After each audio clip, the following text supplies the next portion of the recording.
great moment, beauty, and welcome to From Motherhood to Menopause, where you are receiving 15 strategies to reclaim your energy, reignite your passion, and remember who you are. I am your host, Jocelyn Gordon. I'm a mother, author, somatic coach, and women's wellness guide focused on fertility and longevity. And I am thrilled to introduce you to a very special woman in my life with a very potent story, Michelle McCoy. Before I share Michelle's official bio, I just love to share how I've had the opportunity to meet such brilliant women that you are meeting in this conversation series. And I'll have to say it was through like many connections. Another brilliant woman for at least a year and a half, Christina Pierce, was like, you have to meet Michelle. You have to meet Michelle. You have to meet Michelle. You both have a mutual passion for fertility. You're both like island cultured, and there's something there. And so finally that moment happened. I had the opportunity to support Michelle on her fertility journey. And now I've been so blessed to be able to contribute to the vision she has for the Florida Fertility Expo. So I want to share, thank Divine Providence and the world wide web of sisterhood that brings amazing women together. So thank you, Christina Pierce. Now, officially, Michelle McCoy, MSc, is a mother, fertility advocate, and coach, an entrepreneur and visionary. She is also the founder of the Florida Fertility Expo. Diagnosed with endometriosis and chronic pelvic pain, her journey to motherhood took a bumpy road where she navigated the physical and mental pain of finding solutions. After 20 years of suffering in silence, exploring integrative medicine and the assistance of IVF, she gave birth to her beautiful daughter at the wonderful age of 50. And we are going to learn a bit about that journey in today's conversation. From perimenopause to motherhood, Michelle McCoy's extraordinary fertility journey. Thank you for being here. Thank you so much, Jocelyn, for having me. It's an honor for me to share my journey. It's something that I consciously made a decision to do after giving birth to my baby. The need to really go full force in sharing the knowledge, the information, and my personal story to encourage those who need that additional support.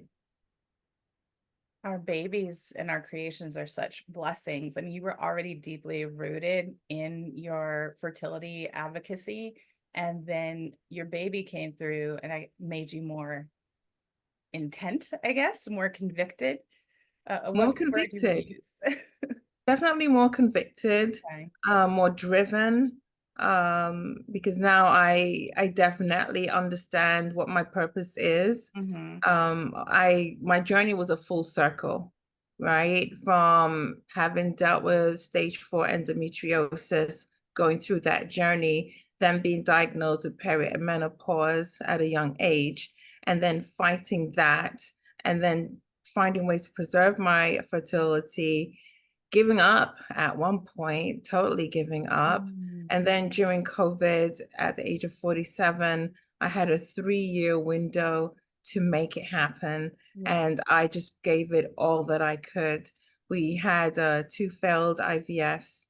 And on my third and final attempt with the last 2 embryos that I had, I decided to pull out all stops Mm-hmm. and incorporate everything that I had been teaching others, Mm-hmm. right? So through our expo, we were sharing information about integrative medicine, sharing information about alternative methods and mindset. And unfortunately, I can say I didn't see myself in that picture. I always felt like I was just helping others by providing the information. And then I was positioned in a way that I had to take in those very same lessons. Mm-hmm. And so at that very last hurdle, I decided to get a coach. And that coach was lovely you. I'm like, And I love that. No. yeah, you. And and through that process, we were ready to get everything on track. I was able to align mind, body, and Mm. spirit. Mhm. And even though the mind and the body was already aligned, it needed, like a tune-up. When you have a car, your car might be running, but sometimes you need to change the spark plugs every now and again. You need to Yeah. clean it for it to really fire the way it needs to fire. And that's what having a fertility coach did for me. Mhm. It allowed me to align everything. And then I think we were working for 8 weeks, Mhm. intensively, re, re, with with no questions in mind. I did everything that I needed to do per the schedule that we had created. Mhm. And I did it for every day up until my transfer and even through my transfer. And yeah, I was in disbelief when I received a positive fertility a pregnancy test. And for a whole week I tested just to make sure I wasn't making it up. Yeah.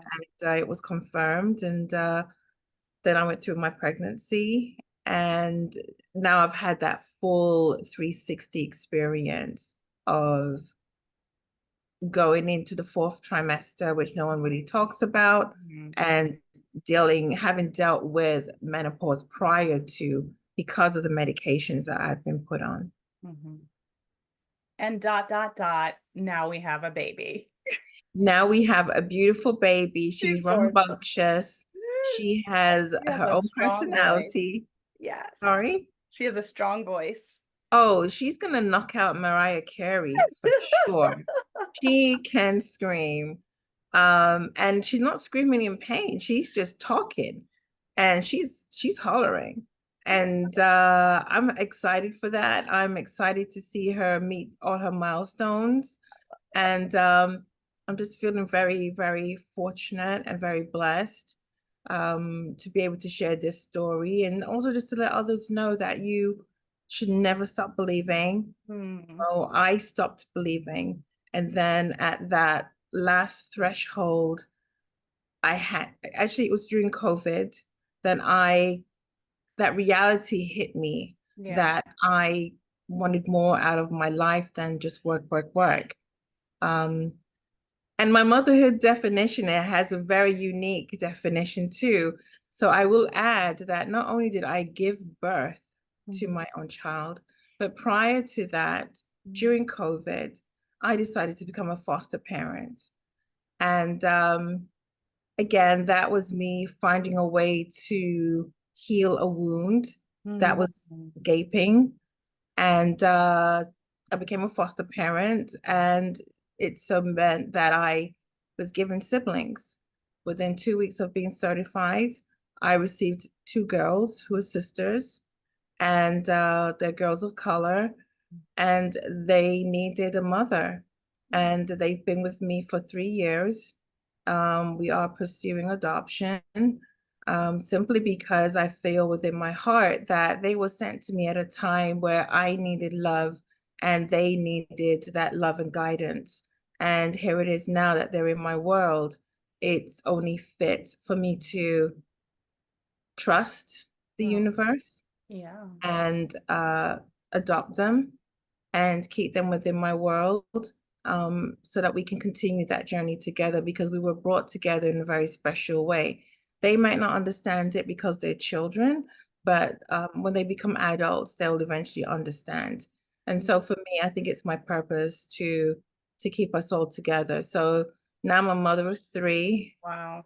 and I have a friend. Every time she sees me, she says, be careful what you pray for. Be careful what you pray for, You're because you proof. end up with three one time, three children. And so I can't believe it myself. We're happy, we're functioning as a family. I am a single parent, technically. So yeah, the journey continues, and I'm excited. My heart just swelled 10 times hearing that beautiful story. And I guess you're saying that your path to motherhood has been non-traditional, however, like abundant and full of blessings. Um, Indeed. yeah. Definitely non-traditional. There are many people who don't understand it. There are many people who question it. but who am I to question what the universe has Mm, directed in my direction? mhm, Who am I to question what the universe has in store? Because sometimes your blessings comes from the most unexpected places. mhm, And also your traditional methodology is not always the methodology that is going to give you that which you truly desire. And so I think it's important for us to have an open heart, open mind, mhm, and open spirit mhm, to incorporate, which may not seem normal for you, but it has worked for others. When someone said to me, "Hey, Michelle, you may need to start drinking bone broth," I was like, "Bone broth? I don't eat meat. I don't eat beef." But then they broke it down. Okay, cow fed, grass-fed cows have lots of nutrients, mhm. and your body has been depleted of nutrients over the years. You Yeah. need to replenish some of those nutrients. So I was, I'll do it. And so I started drinking bone broth for 8 weeks prior to, and it was consistent even through my conception. I did that. Even through my pregnancy, I did it too. So, and again, it would be against my normal protocol, but because of how much I wanted that goal, Yeah. I was prepared to pull out all the stops. And so I would just say to any individual who's watching this, how much do you want it? How Mhm. much are you prepared to sacrifice? How much do you desire what you say you desire? Now, you can desire it and do what you think is the maximum that you can do. But I can say to you that you have to truly be open to the entire process. Mhm. So let's go back to, and I'm sorry, I'm jumping out of It's my perfect. questions, It's but great. when I did my first two IVF Mhm. transfers, I did what I thought was everything that I could do. Because, hey, I'm the founder of the Florida Fertility Expo. I've been listening to these professionals for the last 5, 6 years. I've Mhm. been watching these videos day in, day out, and I know what I'm doing. And those two transfers were not successful.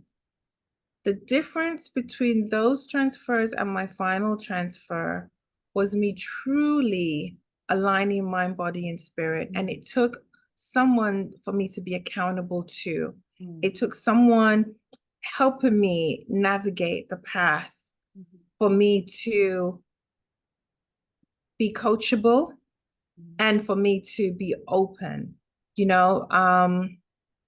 And don't get me wrong, it's not like everyone can afford to do what I did. I did weekly acupunctures. I totally changed my diet. I did a full detox. And it cost Herbs. money. Herbs. I did a bunch of herbs, Mhm. herbs and tea, again, specially curated Yeah. herbal teas, Yeah. not just any herbal tea. You need to speak with a herbalist who is going to, whether it's spiritually divined or whether based on your special circumstances, Mhm. curate herbs for you that align with your mind, body, and that can assist you along your journey.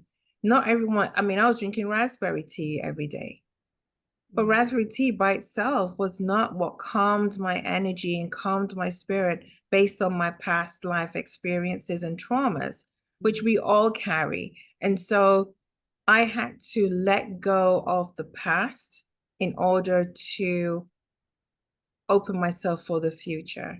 Mhm. And so, yeah, it's a journey indeed, but it's definitely one that if someone is truly committed to, they Mhm. can definitely make it happen. I heard you say stay open, pursue alignment, be coachable. That's kind of a bit of a summary that I heard. And just at one point you said, yeah, it costs money, but I feel like in all things that are meant to be, like the resources come. Like you wanted to be a mother and the resources and the education and the programs like all came together for you to be a mother um through birth and through adoption.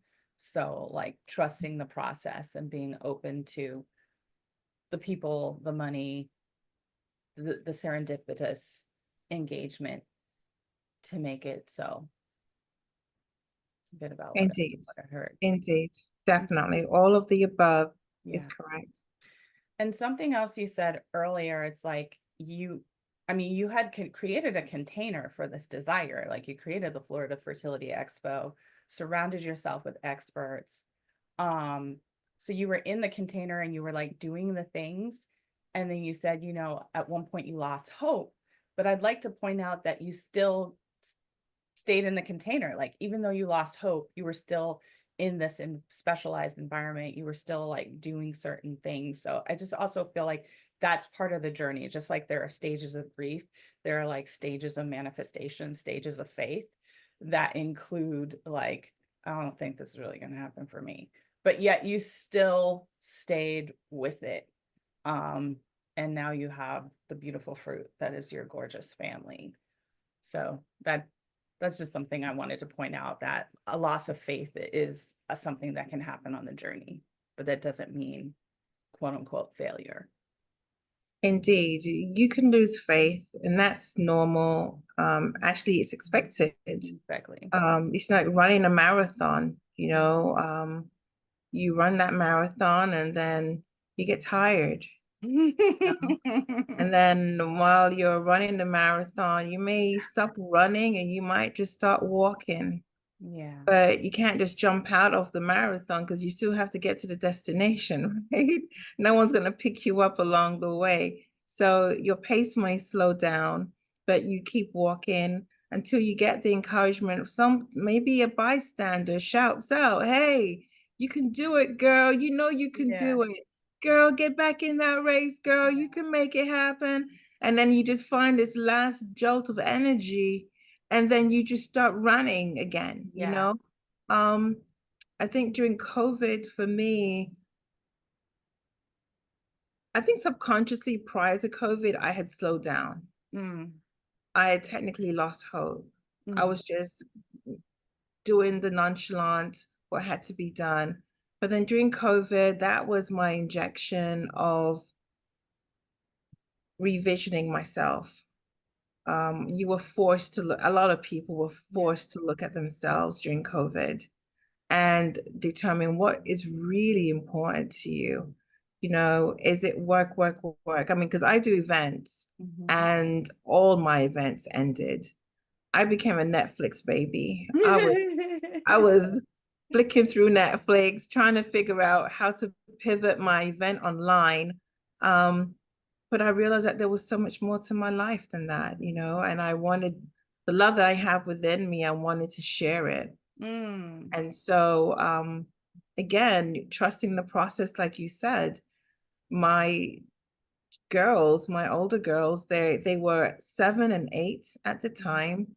They're now 10, going on 11. Um, they were perfect little girls. Yes, a little bit of trauma because that was the circumstance, Yeah. but nothing of great magnitude that it was difficult for me to embrace. Mhm. Um, and I think, again, if we are being open to the opportunities and the process, we could be blessing so many lives in that journey, not just your own, but lives of others, and totally have happiness. Mhm. Be a blessing, woman. Yeah. Yeah, I'm Mhm. trying. Again, You that wasn't are. really the vision. It was just me listening to spirit Yeah. and following, you know, that little voice that said, "Hey, Michelle, there's more. Yeah. There's more. You can do this." So here we are.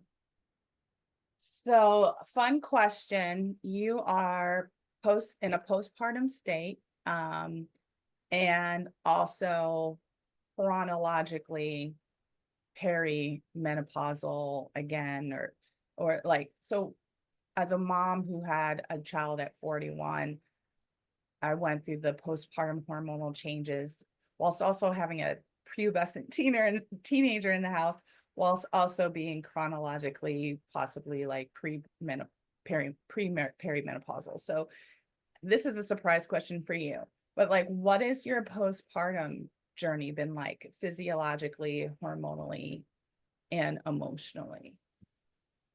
Yeah, that's really interesting because I've definitely gone through that fourth trimester that everyone talks about, right?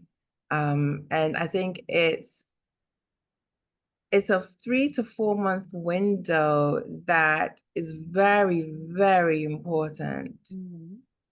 This is a time frame where an individual can easily go into depression Mhm. because I think that's where depression can set its roots. Yeah. For myself, I was very fortunate that I had family members who came and spent a long, extensive time with me. They wouldn't let me, I mean, for me, I had to do an emergency C-section, Mhm. so I couldn't lift anything. Mhm. And my aunts were here. They wouldn't let me lift I couldn't lift a finger. They Mhm. did everything. They catered to me. They Mhm. allowed me to heal. They helped me with the baby. My breast wasn't making milk. Mhm. They guided me on what I needed to do in order to make milk.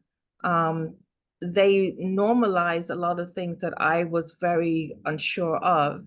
Yeah. And so I realized that having community really helped to lessen that shock that your body goes through as a first time mother. Yeah. Um, and I think that it's taken for granted Mhm. that once you have a baby, that's it. You know, you have a baby, you go home and then you know what to do. The baby is at its most delicate stage. Mhm. You as a mother, you're still healing. And Mhm. so it really takes a community, it takes a different mindset to assist. So for me, dealing with perimenopausal symptoms, they're very similar to um, Postpartum. postpartum symptoms. Mhm. So the hair thinning, you know, I've been losing some hair. Um, I've been doing having brain fog. Mhm. Again, those are symptoms of perimenopause or menopause. Mhm. I've been dealing with brain fog, like I just said. I just said brain fog. So Did some I of those mention I've been symptoms are dealing with very, brain very fog? similar. Um, but I think Yeah. upping for me, what I've been doing is increasing on my nutrients, still taking um my Prenatal. prenatals. I'm still taking those Mhm. and because I'm still breastfeeding. So it's 9 months now and we're still doing that. So I'm just continuing the same protocol that I did prior to. Yeah. Now, obviously, my um, progesterone has decreased Mhm. and the estrogen has decreased because I'm no longer taking shots through the pregnancy, etc. So I'm just giving my body enough time to Mhm. stabilize because I don't think I'm totally stabilized Mhm. or back at that plateau to determine where I am in my journey. Mhm. Have I gone officially into menopause? I don't know. Mhm. But regardless, I'm just uptaking all my nutrients and vitamins, Mhm. staying active, you know, walking every other day and Bone broth? positioning my, I'm sorry? Bone broth? I slowed down on the bone broth. Okay. Slow down on the bone broth, but I actually think it's something I should continue taking because I think it was very, very good for me during my pregnancy. So I just think overall for me, I look nothing what my birth certificate says. I don't even like to use the number, Yeah. but I use it in this context just to let others know that you should never stop giving up, never stop believing, don't stop having faith Yeah. in what the universe has in store for you. And I believe sincerely that I will be preserved in mind, body, and spirit Mhm. to Care for these girls. care for these girls and Yeah. take them to that next chapter. Man, And so, yeah, that's me in a nutshell. I love it. So inspirational. Such a great message. Before we go, I have two questions. Sure. tell us a bit about the Florida Fertility Expo, what that is, and when it's coming up next. Great. So the Florida Fertility Expo takes place every April, the last weekend of the month, and it's during Minority Health Awareness Month. And we do it at the end of National Infertility Awareness Week. Okay. For our upcoming event in 2025, we will have 4 pillars: infertility awareness, maternal health, integrative medicine, and femtech. And Mm, so we'll be incorporating all of these elements between 2 days where we'll have speakers, exhibitors, demos, workshops, networking, gathering of information, and providing great resources for those who need support on yeah. their fertility journey. Amazing. I love it. You can tell you can experience and feel your expertise in the event world through how you organized this program and timed it.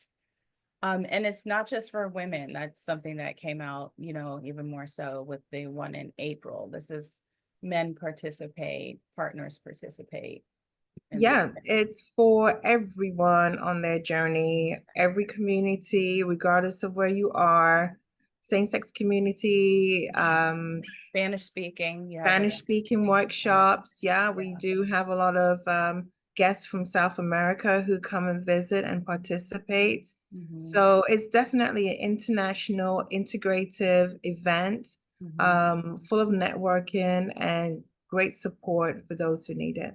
Love it. It's wonderful. And this is your what year? Fourth year? This is our 7th year. Seventh year? Now, Wow. it's our 7th year, bearing in mind through COVID, we had to navigate. And then through my pregnancy, we skipped a year because of me being pregnant. But here I am coming out the gates, Yeah. 5th year. I hope you're all ready. Stay ready. Okay. Fun, random, not so random question. What is your current go-to tea or herbal blend at this stage of your life? I like berries. Hmm. So I do a berry tea. Okay. It's a mix of strawberries, blueberries, raspberries. So that's what I've been doing lately. Um, I just like that, just like the smell and diffusion. And maybe I'm just feeling very berry right now. Very And merry and very berry. So yeah, I've been doing a berry mix. with dried berries, like, are you purchasing a pre-blended mix? Are you buying it individual dried berries? Like, how do you? So I've been doing a fusion. I do have I purchased raspberry in wholesale. So I Mhm. make the herb I buy the herb wholesale and use that. And then whenever I go to Whole Foods, I'll get the occasional mixture of berry teas. So there's a berry tea that I'm drinking right now by Tazo that I really like. So Right. across the board, it's berries, whether it's So um what berry do you get wholesale? Do you say it's raspberries? raspberry. Okay, Yeah. awesome. And I was Um, drinking that through my pregnancy too. yeah, I asked because the RIT Summit is also an online retreat. So I will recommend that for this conversation that it pairs well with the berry tea. And our audience can choose to prep their tea before sitting with us. Oh, So, that sounds great. so before we go, you mentioned, or we mentioned at some point in our conversation that you are giving away, you are gifting a 2-day pass to the Florida Fertility Expo for April 2025. And that gift is available to those who embrace the VIP upgrade. So I just want to acknowledge that as your gift. Thank you for it. Um, a wonderful bonus and opportunity to connect with you and your community. Thank you so much. You're very welcome. And I hope anyone who chooses to come, that they will come for the weekend and just really have a great time with the overall experience. We have a host hotel. They can go to our website and get all the additional details. And the event is in Miami or Fort Lauderdale? It is in Fort Lauderdale. We have partnered up with the Urban League of Broward County. So we'll be using their facility for this event. So we're expecting a great turnout. It's going to be amazing. Again, just well, you embody in abundance and alignment. So this event will be infused with that as well. Thank you. Thank you for being here. Thank you for sharing your wisdom, your knowledge, and your journey. Thank you for the invitation, and I'm looking forward to seeing you again very, very soon. Absolutely. I got to go down and see my baby. So now we're going to come up and see okay. you. Okay, either one. All right. Be well. Peace. Okay. Thank you.